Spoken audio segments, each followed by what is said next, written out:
Welcome to our deep dive into the perplexing case of Ashley Fallis, a story that transcends the boundaries of a typical true crime narrative.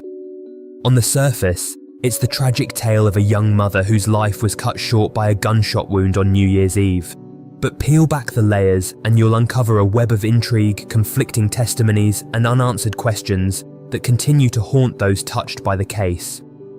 Join Darkminds channel as we unravel the mystery of Ashley Fallis, delving into the heart of a community torn apart by suspicion and distrust, and seeking to shed light on the enigma that surrounds her untimely demise. This is not just a story of crime and punishment, it's a quest for truth, justice, and closure in the face of overwhelming uncertainty. The night of December 31st, 2011 was meant to be a celebratory occasion for Ashley Fallis. Surrounded by friends and family, she ushered in the new year with smiles, laughter, and the promise of hope. Yet, within hours, the festivities dissolved into a chilling tragedy that would leave a Colorado community grappling with questions of life, death, and justice. Ashley was a vibrant presence, described by those who knew her as spunky and full of energy. A dedicated respiratory therapist, she balanced her demanding career with the responsibilities of motherhood, particularly caring for her youngest son, born with the challenging condition of hydrocephalus. Despite the strain of her son's medical needs, Ashley approached life with optimism and determination, even advocating before Congress for funding to support those affected by the condition. On that fateful New Year's Eve, Ashley and her husband, Tom, opened their home to friends and loved ones. The atmosphere was festive, with laughter and music filling the air. Ashley, though she had suffered a miscarriage earlier in the day, appeared to be in good spirits, dancing and mingling with guests.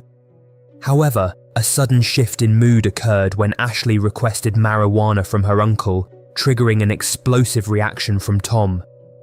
As tensions escalated, Ashley's parents, Jenna Fox and Joel Reguindin, made the decision to leave, sensing the need to give the couple space.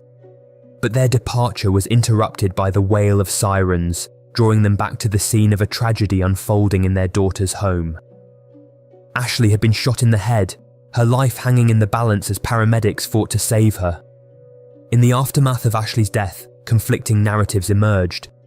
Tom, a corrections officer, maintained that his wife had taken her own life during a heated argument.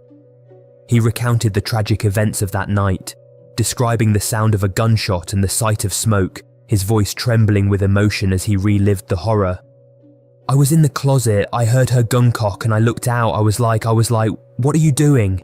And before I even had a chance to finish my sentence or close the door. A visibly emotional Tom would later tell an Evans police detective, "There was smoke. I heard it, and there was just smoke." However, Ashley's family refused to accept Tom's account, convinced that their daughter would never have chosen to end her own life. They raised concerns about Tom's temper and alleged history of violence, fearing that he may have played a role in Ashley's death. Despite their suspicions, initial investigations concluded that Ashley's death was a suicide, citing her history of mental health issues and the angle of the gunshot wound as evidence. The case appeared closed until a television investigative report reignited scrutiny over Ashley's death, prompting authorities to reopen the investigation. New evidence surfaced, including testimony from a teenage neighbor who claimed to have overheard Tom confess to killing his wife. With mounting pressure, a grand jury indicted Tom for second-degree murder, setting the stage for a trial that would captivate the nation's attention. As the trial unfolded, prosecutors sought to paint a picture of Ashley as a loving mother and a woman with a zest for life, challenging the notion that she would choose to end it. Witnesses recalled her happiness on the night of the party, casting doubt on Tom's version of events. Yet the defense countered with assertions of Ashley's mental anguish, presenting a letter purportedly written by her expressing despair and a desire to escape her struggles. "I have so much pain on the inside I can no longer take it," she allegedly wrote. "I'm sorry to do this to you and the kids, but I find myself not even liking my children." She went on to say that every day is a chore with them and you, and said she had to pretend to be happy. "I do love them," she wrote of her children. "I just can't take this life any longer."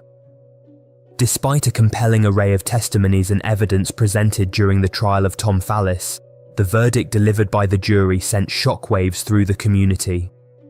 Despite the prosecution's efforts to paint a picture of Ashley Fallis as a vibrant, loving mother with much to live for, the defense was successful in casting doubt on her mental state and presenting alternative narratives. A pivotal moment in the trial came with the testimony of a suicide expert, who emphasized Ashley's numerous risk factors for taking her own life, particularly in the aftermath of her miscarriage earlier that day.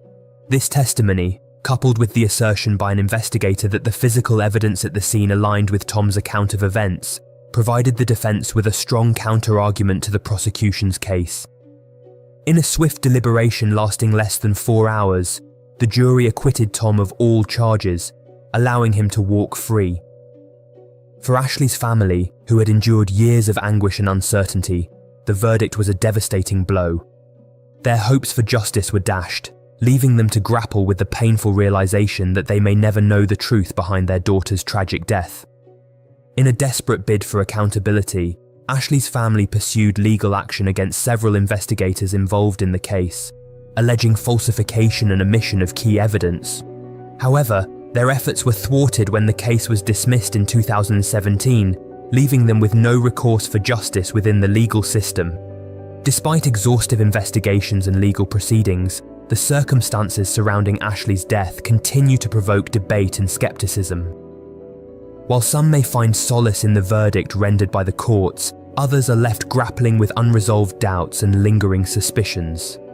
As we bid farewell to this enigmatic case, may we continue to honour Ashley's legacy by seeking the truth, advocating for those who cannot speak for themselves, and striving to bring closure to those left behind in the wake of tragedy.